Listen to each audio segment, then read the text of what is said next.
And what a day it has been. Now to America in crisis. A short time ago, hundreds beginning to gather for the Belle Isle Freedom March. Yeah, we have team coverage. Rudy Harper, who's been there, Kim Russell, who's been there. The march continues at this hour. And first, we're going to send things out to our own Carolyn Clifford. Carolyn.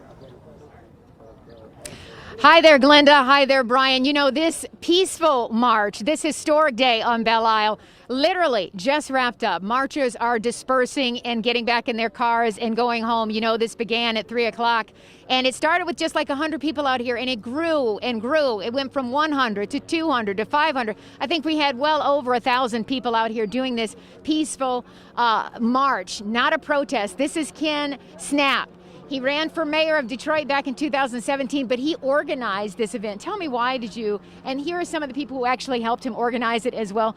Ken, how did you bring this together? Literally, it was Sunday. I was getting, Twitter feeds, Instagram feeds, and then I hit up people on Instagram and Facebook, and people tapped in and said, hey, I want to help whatever you got going, and then it took off.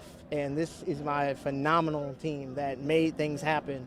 From the city of Detroit to the governor's office, to Michigan State Police, to the DNR, to DPD, they literally made everything happen. I wouldn't be able to do anything without them. Now, Ken, I want to say this because I know Joik Bell, the former Lion, he led off this peaceful march. Why was it so important for this not to be labeled a protest and for this to be labeled a peaceful march here on Belle Isle, a historic day in the city of Detroit? Because that's the only way we can bring about change in our community. If we don't have peace, we can't begin the conversation. And once we begin the conversation, we can invite the community, we can invite the police departments and the agencies in the city of Detroit to actually step up and be heard and say what they want out of their other city, the government and whatnot. And we want to make sure that people are heard every day, not just today, not just the next couple of months, but every day from here on out. Ken, thank you so much for all of your efforts today.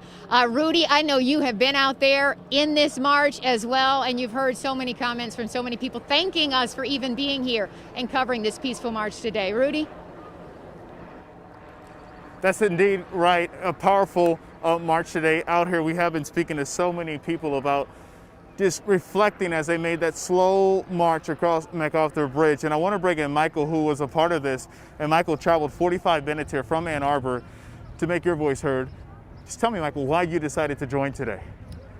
Well, it's real simple. I have a responsibility to be a part of the movement. I'm just a small part of it.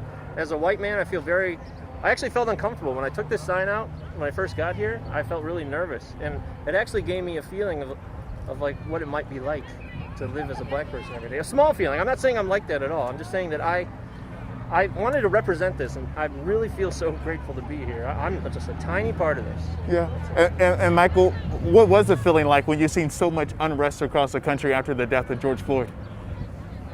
Oh, it makes me feel like I've always felt that black people I know black people have been oppressed. I used to teach history in high school. I know that, and I just assumed everybody knew that about me, and now I realize I wasn't getting my voice out enough, and I wasn't doing anything, and now I'm actually doing something about it. All right, thank you so much, Michael. We've heard from people from all different backgrounds, from people from different faiths at this time out here. And a fun note, Michael actually used to intern at our station some time ago. So he's out here marching. So many people are out here marching from different parts of the Metro Detroit area. And Glenda, I want to send it right back to you now.